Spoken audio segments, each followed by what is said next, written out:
Oh boy.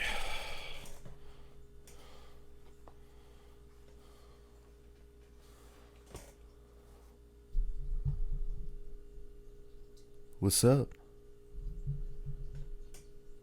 How you doing, boy? Boys and girls? There's the Short and Nasty Show, baby. Short and nasty. Short and nasty, baby. I am your host, Cam Dogfielder. Coming at you, boy. I'm coming at you, boy. Enough with the shades. Sorry, I couldn't help but try to look cool. That was all part of my rapper persona. I hope I got the angle of the camera right. It's probably better if I film it closer, but I feel like this is more of a good traditional angle. How you guys doing? How you doing? This is the Short and Nasty Show. Baby. The Short and Nasty Show. What did I tell you about the Short and Nasty Show, son, huh?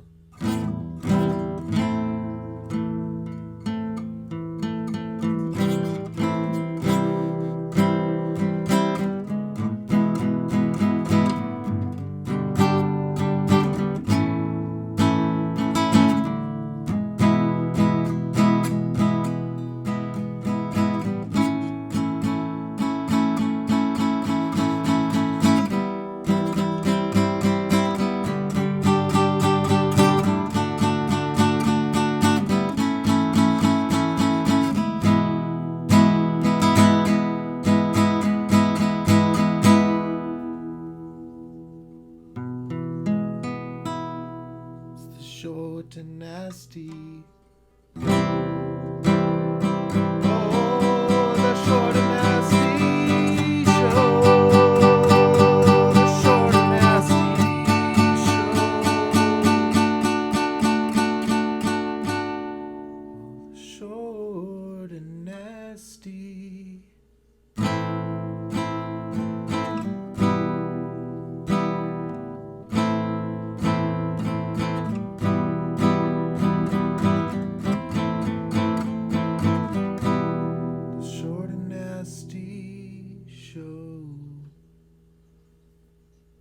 One of these days I'm gonna actually write some sort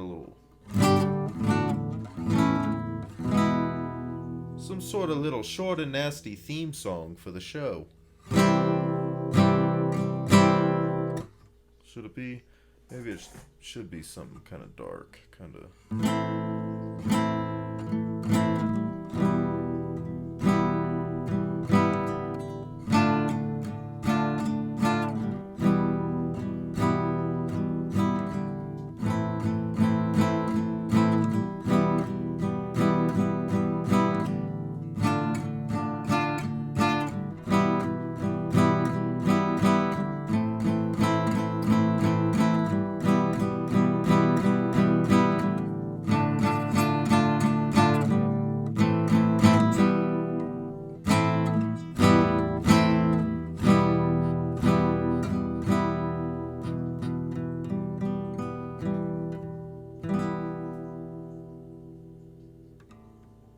How's everyone doing? Oh, good old YouTube. Good old YouTube. This is fun for me. This is fun for me to do, which is why I do it. But, God, it could be rough sometimes. It could be rough sometimes, man.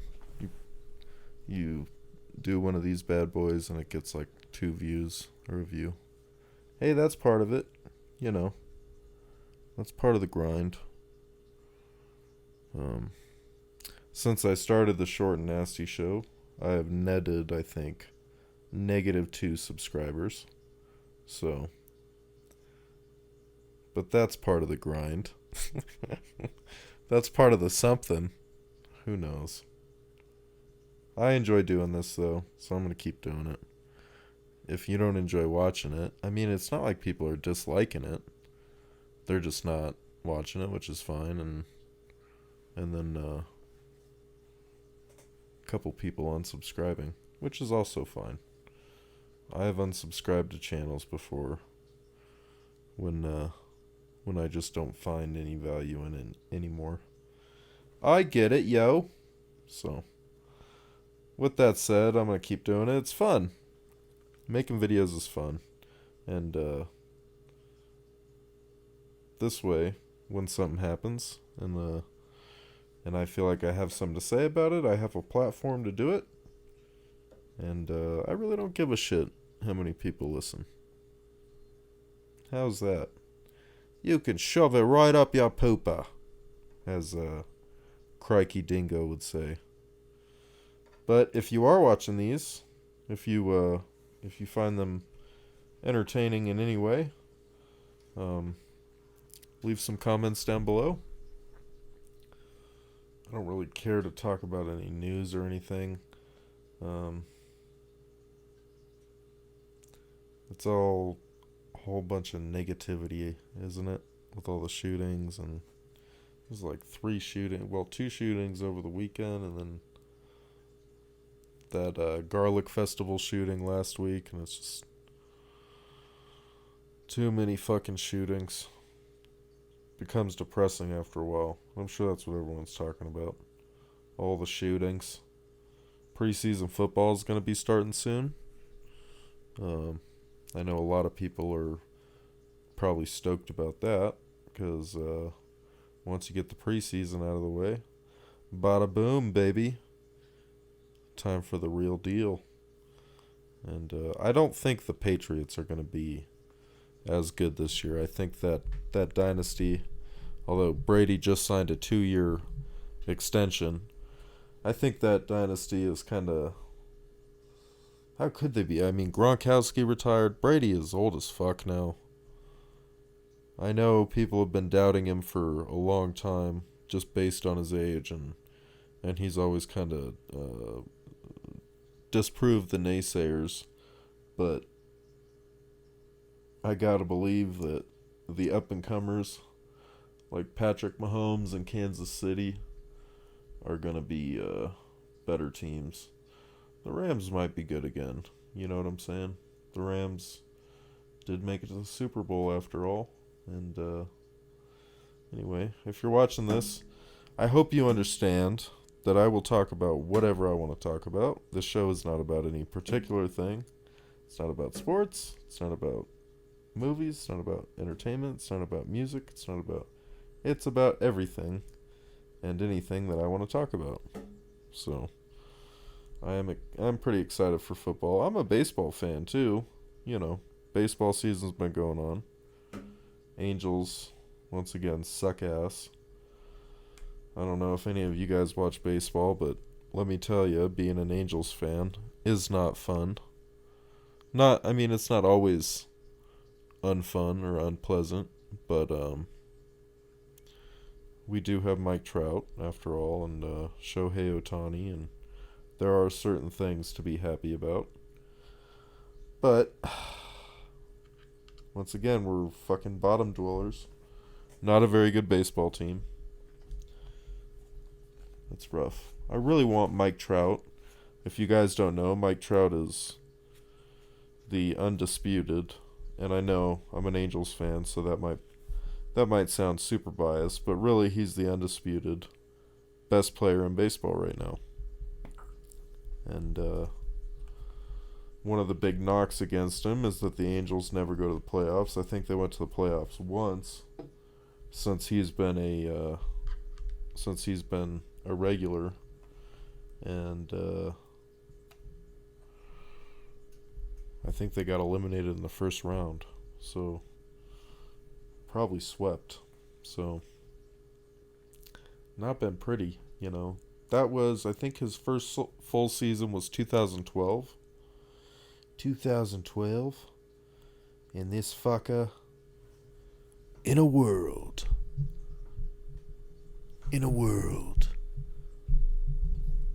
where the best player in baseball can't win a playoff game.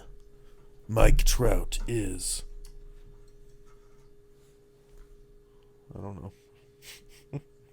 What is Mike Trout? Mike Trout is fillet of fish. That's pretty bad. That's pretty bad. I love Mike Trout too. No disrespect, Mike Trout. I just wish the Angels were a competitive team. It really sucks too that we're in the American League West with the Houston Astros.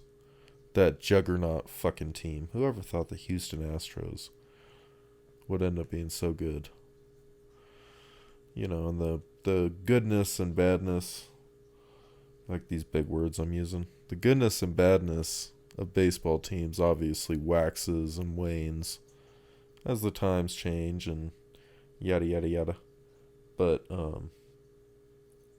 they are really good. That's a really good team. And they got a couple good pickups before the trade deadline. They got a good pitcher. Who did they get? Bada boom, baby. A good starting pitcher, I believe. Bada boom. I cannot remember for the life of me who they got, but it is someone pretty good. Anyway, I'm rambling about sports, and a lot of you probably don't like sports. I wonder how many of you guys went out and saw that Lion King movie. What's the fucking point in making a movie that's exactly the same as a movie that came out 25 years ago? What is the point in that? I mean, I know it's not exactly the same. It's not a cartoon, and I already know what the point is. They're making a shit ton of money. I guess really what I'm asking is, what is the point in going to see that movie? Because you know the original Lion King's going to be better. You know that. Everyone knows that. Right? As good as this remake, this Jon Favreau remake, as good as it is, or could be, you still know that it's not going to be better than the original. So what's the fucking point? And they're not going to change anything. I guess the point is just curiosity. I don't know, but as a moviegoer, I think you have to realize that what you spend your money on, you are supporting that. If you spend your money on shitty remakes, you're supporting that, and we're going to get more shitty remakes. That's common sense, right? We can all figure that out. Maybe you have kids, and your kids really want to see. But can't you just see something else that's kid friendly and let your kid wait until the movie's out on HBO or out on Blu-ray or whatever? It just seems like you get what you pay for. You literally get what you pay for.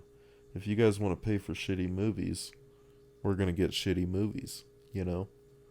The studios just don't want to take any chances. You know, and I get it, they're corporations. Everything's about the quarterly bottom line. They know they can make a shit ton of money by remaking every single Disney cartoon in their catalog. Every single one. What haven't they remade? Because they're doing Little Mermaid. Obviously, they did Aladdin, Dumbo, Beauty and the Beast, Jungle Book. They did Cinderella shit. You know, there's been Snow White movie, but that's kind of different. That was way different. Very stylistic. The Snow White and the Huntsman. I don't think there's been a Disney Snow White yet. Maybe there has. Maybe I haven't been paying good enough attention. But they're probably going to make a Frozen, a live-action Frozen, even though that's not even that old, you know. It was a big hit. They're probably going to make a live-action Pocahontas. You know what I mean? I can see him doing all those things. Live-action Pocahontas might be one of the better ones that they could do. Live-action Lion King is just it's a feat of technical capabilities as far as like the computer generated effects goes. Obviously, that goes without saying. I haven't seen the movie, but in the trailers and all the promotional stuff I've seen, they look good. The lines look good. But is that do you want a realistic looking lion um, giving a speech that's out of Shakespeare? You know what I mean? Like, does it fit? Do you want realism? It kind of goes back to the Sonic the Hedgehog thing. They kind of did a couple things to Sonic the Hedgehog to make him a little more realistic than the cartoon. And he's still, what's the point when he still doesn't look realistic at all? But um, they wanted him to look a little more realistic as a creature. And he's a cartoon character. Just go with the cartoony shit. Nobody liked it. The Lion King is a cartoon. Go with the cartoony shit. Um, Jungle Book I think worked a little bit better because there is at least one person in Jungle Book.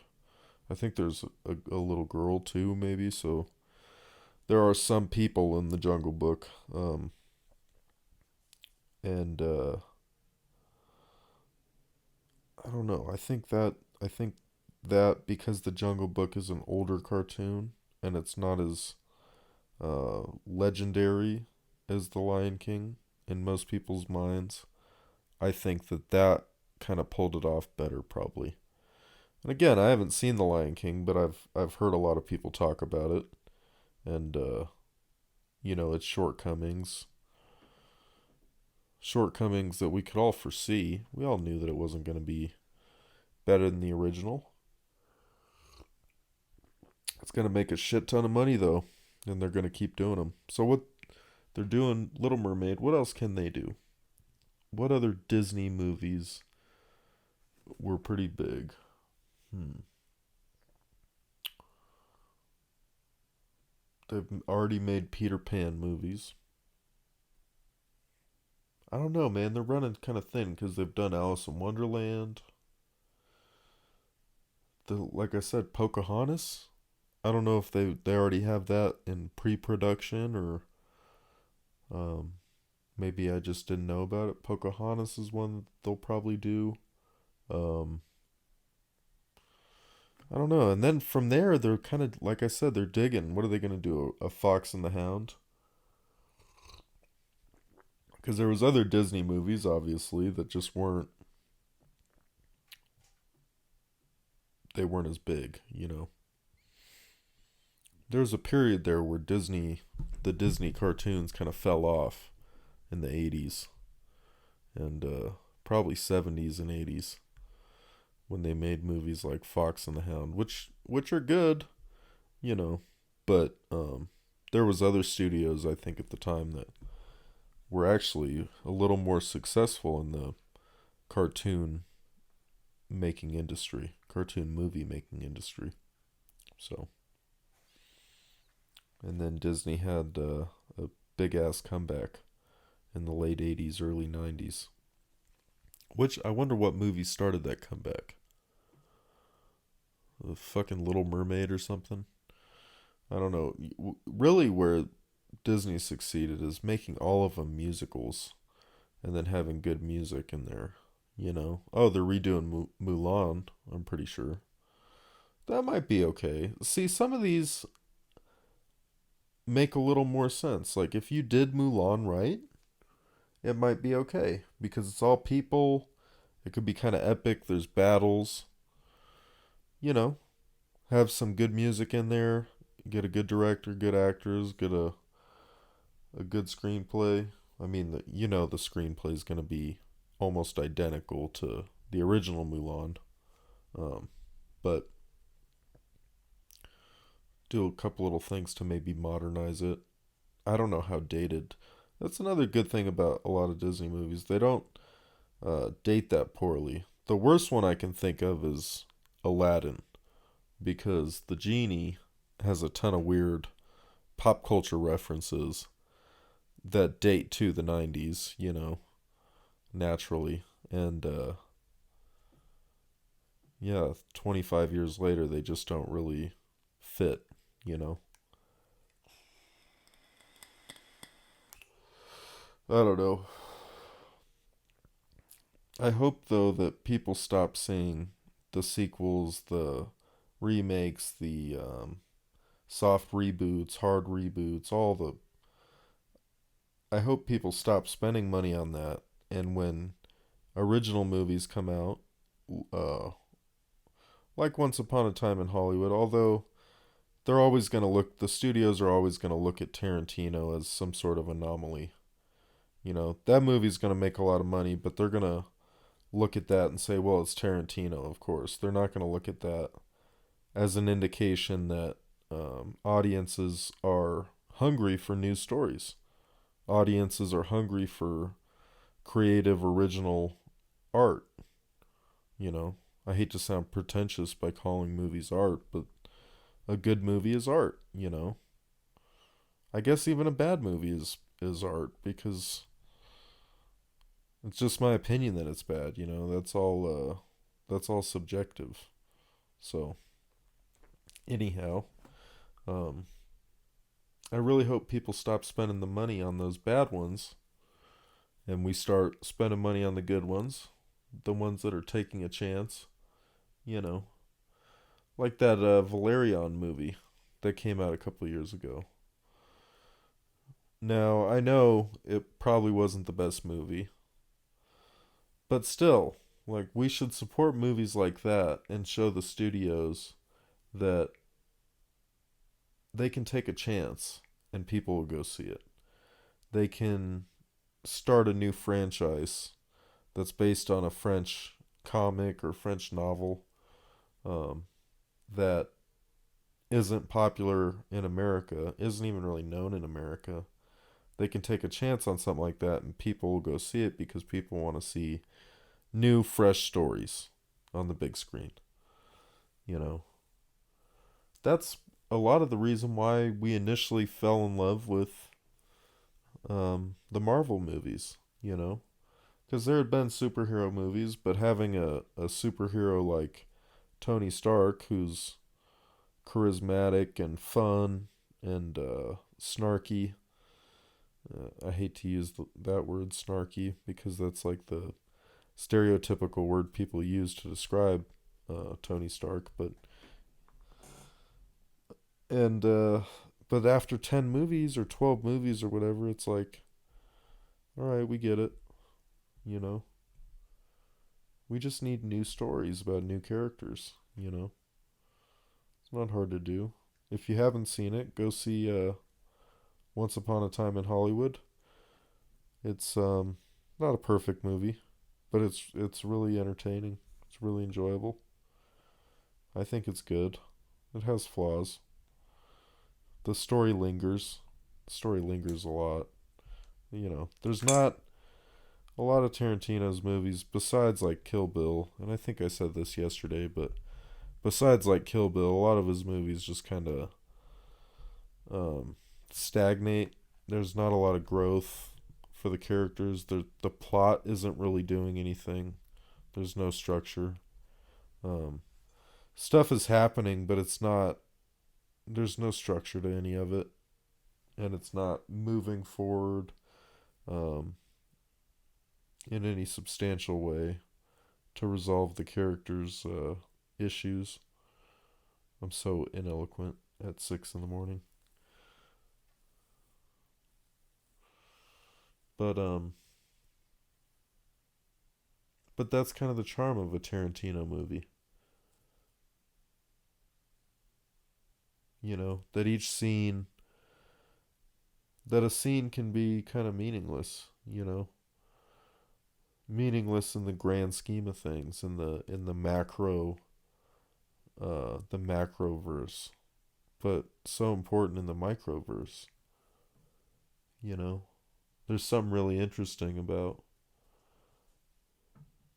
a scene that doesn't really move anything forward, but says something about the world. You know, makes its own little statement about life. some of that can be quite profound. Some of his scenes can be really funny too. I feel like Leo was outstanding. Just absolutely outstanding in this movie. And the character Dalton, I think. Rick Dalton, I believe. Just a fantastic character. Tarantino writes great characters. Cliff Booth, Brad Pitt's character, fantastic character. Just a super badass. You know, both of those guys are very likable. Um, Great scenes, you know, but there's not a overarching story. You know what I mean? Does that make sense? Nothing is really happening. It's just a bunch of scenes. And then at the end, obviously, I'm not going to spoil anything, but it's based on the La Bianca Sharon Tate murder. Well, other people were murdered too, but notably Sharon Tate by the Manson family, as everyone knows. And so that's like the climax. But the rest of it is just awesome scene after awesome scene. Doesn't have that. And there's something charming, like I said before, about Quentin Tarantino's random. Um, he takes a lot of chances that way, not following a traditional three-act story structure. Tarantino, I guarantee you. Well, I can't even say that because I don't want to spoil the movie. What I was gonna say would kind of spoil it. So just go out and see it. Go out and see it, y'all. I think it's worth it. It's pretty good. In a world where Brad Pitt is a toaster. Ching. Toast up. That's my Brad Pitt voice. Toast up. Dun dun dun dun dun. Brad Pitt. John Malkovich. Dennis Leary. And featuring the remarkable Tom Sizemore in Toaster Pit. Brad Pitt the Toaster. The toast of the town. I kind of like that one. The toast of the town. Pit or toast? Toast my pit. I had sex with a cucumber, and it gave birth to a tamale. I had sex with a guacamole, and it gave birth to a taco. Oy vey. I need to wear a condom. Oy vey. I had never heard that saying oy vey until I dated this girl. And she was like, oh, she acted all weird that I had never heard it. And I guess her mom said it, right? And both her and her mom looked super Jewish, right? I think it's a Jewish thing. Now, correct me if I'm wrong in the comments, but I had never heard it. I think it's a Jewish thing. But I had to figure out on my own that it was a Jewish thing. And she never told me she was Jewish or that her mom was Jewish. So I feel like this chick was like hiding the fact that she was Jewish. What is that about? Like, if you're Jewish, just tell me, lady. We dated like 5 years, and I think she was hiding the fact that her, at least on her mom's side, she was Jewish. Which is weird. Why would you hide that? Even if you're not practicing, what's the big deal? Like, Bizarro World, she was a weird one. I don't want to say her name, but because I don't want to put her on blast. But I mean, great girl, very nice girl. pretty awesome in a lot of ways, but like she had never heard of John Wayne, the cowboy movie star John Wayne. How have you never heard of John Wayne? John Wayne Gacy, I'd understand if you'd never heard of him, but John Wayne? Like, get the fuck out of here. The Duke? And I don't mean David the Duke Duchovny, because he's the... David the Duke Duchovny. If you guys didn't know, that's what David Duchovny, the guy from The X-Files, his name is the Duke. That's his title in Hollywood. He's the Duke. You know who... Kevin Bacon is a Baron. Baron Kevin Bacon. They call him Baron Bacon. Baron Bacon and Duke Duchovny. Who's the king? You're really gonna ask me who the king is? You're really gonna ask me who the king is? The king of Hollywood. You really want to know who the king of Hollywood is? Who is the king of Hollywood? I mean, obviously, there's no such thing as a king. Am I going to base it on names? Because Duchovny, that's how I got Duke. And then Bacon, that's how I got Baron. If you base it on names, there's got to be some actors with the last name King, right? But do you want it to be exact? Because the other ones aren't exact.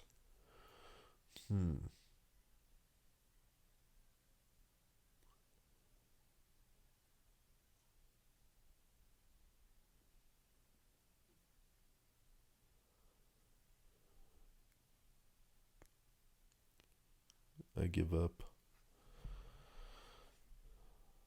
It's kind of hard to think of those kind of things at 6:20. Mind you guys, I've been up all night long. I worked and then I got home and worked on some music. Now I'm recording my 7th episode of Short and Nasty Show, and I think it's number 7. And then I'll upload this bad boy and go to bed and wake up and go to work. I live a strange life, everybody. Oh, I live a strange life. Our softball season's ending on Thursday. And I am kind of bummed out about that. The Madrid Miners are going to be all done. And I don't know if we're going to have enough people to play in the fall. So it might be... Now our seasons are pretty long, but it still might be quite a long layoff. Which is a bummer. I enjoy getting out there, contributing, being part of a team. There's something... Men, my guys out there, my boys, my dudes, you gotta be part of some sort of team. Whether it's at work, whether you're in a club, don't be in a gang, but find some sort of team, you know, recreational basketball, whatever it is. The camaraderie, men need camaraderie, you know. We need it. We need to be part of a team. We need to feel like we're part of a functioning unit. You know what I mean? There's something to that. That something comes from the primordial days. The primordial days when we were in a tribe.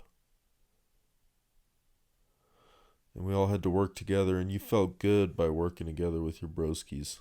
You felt good. Something about it felt good when your broski Ugg was about to get taken out by a saber-toothed cat, and you came out of nowhere with your spear and just blasted that bitch and gave Ugg a second chance at life.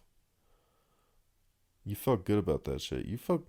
There's some, that brotherly camaraderie. It's why soldiers have such a hard time when they come back from combat. They come back from the war. They have such a hard time. It's not just obviously watching people get blown up, watching your friend Johnny Ringo get shot. obviously that stuff will kind of scar a man, but it's also the daily adrenaline dump. How do you go from that? How do you go from just fucking your adrenal gland is spiked? It is like pedal to the metal, hardcore status for so long, and then it just fucking whimpers out. How do you do it? It just, you're living a weak day to day life, working an office job. There's nothing to excite you. Man, people get addicted to that adrenaline shit. That's why, like, these guys will, like, become mercenaries, former Navy SEALs, or, like, fucking flying wingsuits and shit. Because, man, like, you cannot be in that life for any amount of time without becoming hooked. That's just what men are supposed to do. We're supposed to feel like we could die, you know? That's part of life. It's part of life to really accept it. Really not just accept it, but embrace it. That there's going to be risks in this world, and if you're not good enough on any given day, if you're not good enough, and Ugg is too busy taking care of his own ass, or worse, Ugg is dead himself, you might die that day. I don't know what the fuck I'm talking about. Sorry about that rant. But seriously, like, men need camaraderie. And don't worry, if you join a flag football team or a softball team, you're probably not going to die. So, how's that for wisdom? All right, ladies and gentlemen, I think this has been a pretty long one. Um, I think I've probably gone for over a half an hour. So, and the show is supposed to be short. It's called Short and Nasty. So, I got some bug flying around. Sorry. All right. So I will cut it off there. Please like and subscribe. Comment down below. I will see you probably tomorrow, maybe later tonight. Who's keeping track? I will see you soon. Have a good day. See ya.